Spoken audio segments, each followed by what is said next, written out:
Mr. President. Senator from Illinois. Mr. President, this Capitol building has served as the backdrop for some of the most notable moments in America's history. In this building, wars have been declared, peace treaties have been signed, and the march toward progress has either moved forward or has been stopped in its tracks. Today, the members of this Senate have the opportunity to take a monumental step forward. We will vote to confirm a once-in-a-generation legal talent, a jurist with outstanding credentials and a lifetime of experience, and the first ever African-American woman to serve as Justice of the Supreme Court, Judge Ketanji Brown Jackson. Judge Jackson's confirmation will be a glass-shattering achievement for America. Consider this moment in history. When the Supreme Court first met in this building in February of 1801, there were 1 million slaves in this nation, a nation of 5 million people. This very building was built with the labor of enslaved people. And at the time the court met, neither black Americans nor white women had a constitutionally guaranteed right to vote. Women had no place in that first Supreme Court chamber, and black women would only enter to clean it in the dark of the night.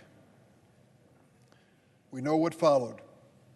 America's battle to end slavery saw a bloody civil war, decades of efforts to break down racial barriers, and the efforts continue to this day. And our struggle to enfranchise and empower women did not end with the 19th Amendment 102 years ago. It continues to this day as well, as we strive to give our daughters the same opportunities we give our sons. This confirmation of the first black woman to the Supreme Court honors the history that has come before it. It honors the struggles of the past, of the men and women who waged them. And this confirmation draws America one step closer, one step to healing our nation, one step closer to a more perfect union. Nearly a century after our founding, we guaranteed the rights of citizenship finally to every American, including for the first time those who were born into bondage with the ratification of the 14th Amendment. It took a long century later for us to expand the bounds of liberty again. We ensured the federal government could vigorously protect the right to vote, the most fundamental of rights, with the passage of the Voting Rights Act of 1967. One victory for progress begat the next. 2 years after the Voting Rights Act, we confirmed the first black American to ever serve on the Supreme Court, Justice Thurgood Marshall. But I'd like to remind you, that was 50 years ago. Now, with the passage of that time, we are beginning to write another chapter in our nation's quest for equal justice under the law. And that chapter begins with 3 letters, KBJ. With Judge Ketanji Brown Jackson's confirmation to the highest court in the land, we are not only making history, we are carrying on a great American tradition, elevating one of our nation's best and brightest legal minds to an honored position of service. There's no one more deserving of this high honor. As we've learned over the past month, she is the best of us. She has devoted her life to serving our country. She's done so at every level of the federal judiciary, and at every turn she's distinguished herself. When I hear the critics say she's soft on crime, I wonder how they explain that she was endorsed by the largest law enforcement agency and organization in America, the Fraternal Order of Police, as well as the International Chiefs of Police, as well as an army of federal prosecutors who have appeared in her courts.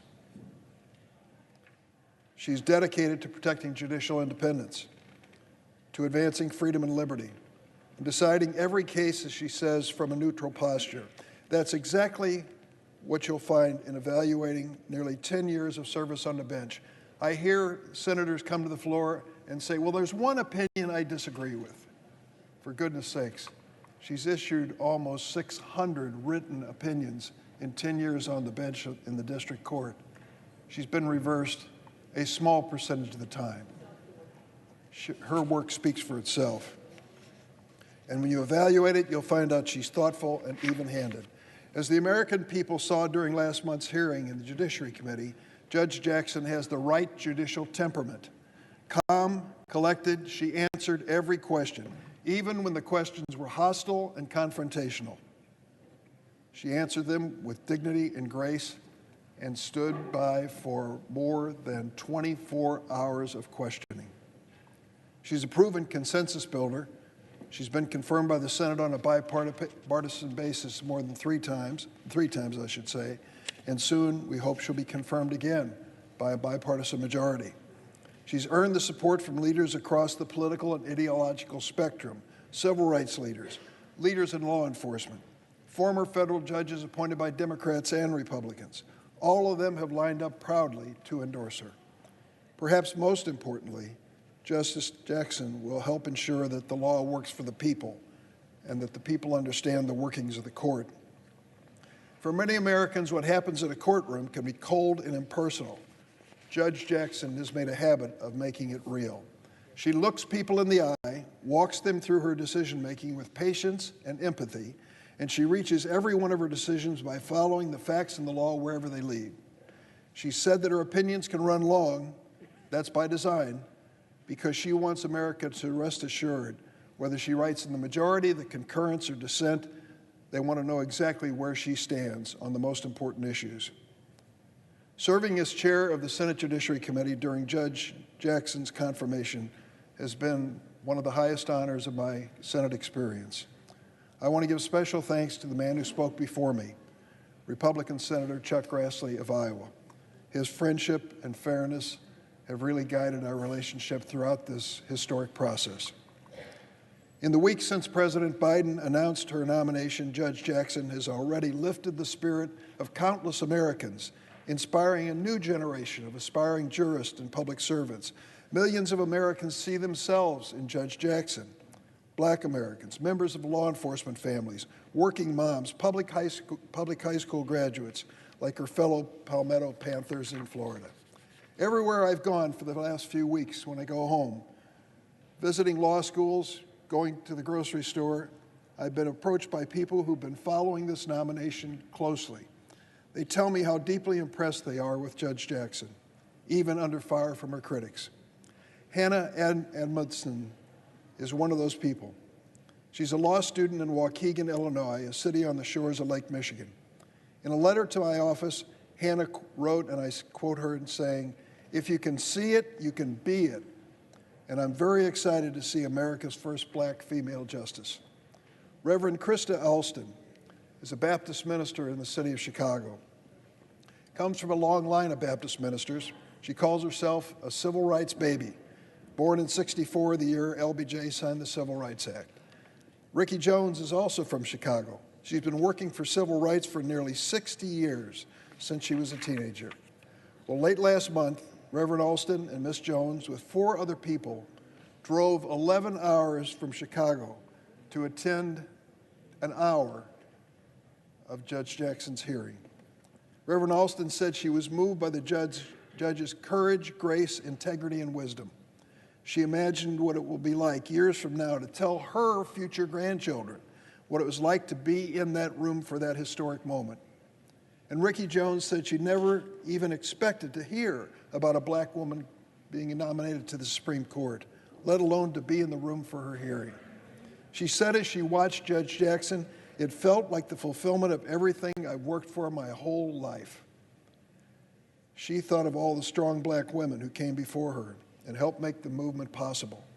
Sojourner Truth, Harriet Tubman, Ida B. Wells, and my personal late friend, the Reverend Willie Barrow, a black woman minister from Chicago who worked alongside Dr. Martin Luther King. This moment was about them too, she said. And this moment is possible because of Judge Jackson and who she is, her qualifications, her integrity, her record of excellence. She has earned her seat on the Supreme Court. That's why it's so unfortunate that several Republicans on the Judiciary Committee did not approach Judge Jackson's hearing with that same level of fairness and respect as their colleagues. Thankfully, there are members of the Senate who are willing to rise above the partisan fray.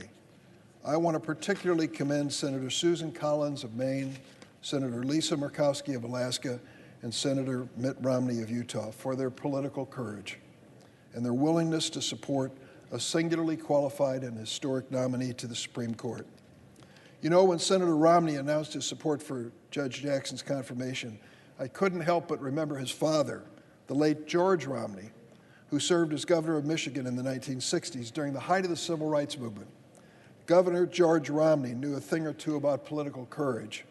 As a proud Republican governor in 1963, he marched alongside of the NAACP Detroit president Edward Turner in support of civil rights. That same year, when Dr. Martin Luther King organized a march in Detroit, Governor George Romney declared the occasion Freedom Day in Michigan. To my colleague, Senator Mitt Romney, you are your father's son.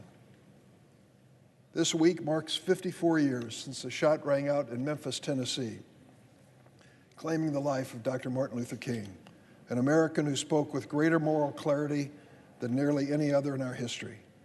The night before he died, Dr. King spoke at a rally in support of the city's striking sanitation workers. There was tension in the air. From the moment he set foot in Memphis, he'd received a barrage of death threats. And as Dr. King spoke to the crowd at the Mason Temple, death was on his mind. He said, like anybody, I'd like to live a long life. Longevity has its place, but I'm not concerned about that now. I just want to do God's will, and he's allowed me to go up to the mountain. His next words proved prophetic. Dr. King said, I've looked over and I've seen the promised land.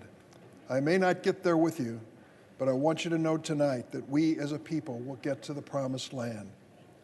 Ricky Jones said that she thought about Dr. King's prophecy when she realized the Judiciary Committee was voting on Judge Jackson's nomination on the anniversary of Dr. King's death. It felt like the prophecy had come to pass. Dr. King didn't make it to the promised land, but Judge Jackson's ascension to the Supreme Court brings us closer to that longed-for place.